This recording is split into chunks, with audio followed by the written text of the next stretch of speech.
ja tev preci maksā, piemēram, 200 lati, vai 200 eiro šobrīd paņemsim jau jāpāriet, tad tu viņai dod 50% atlaidi.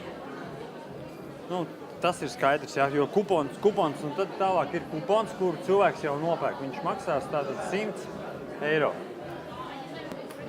Cilvēks nopērk par 100 eiro šo te kuponu, kuru mēs savukārt pēc tam sadalīsim. Tad būs wedding sales saņems 25% un skrundas,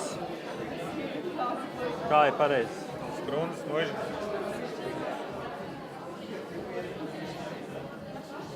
Skrundas muižas saņem 75%. Jā.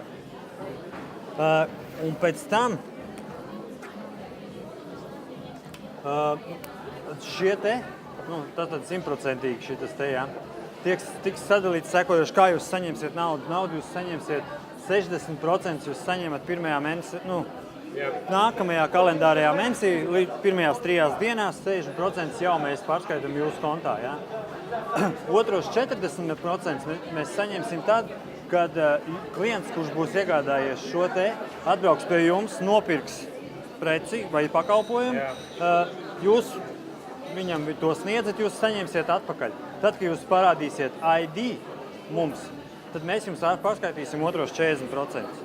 Viss, un šeit ir happy end, Viss.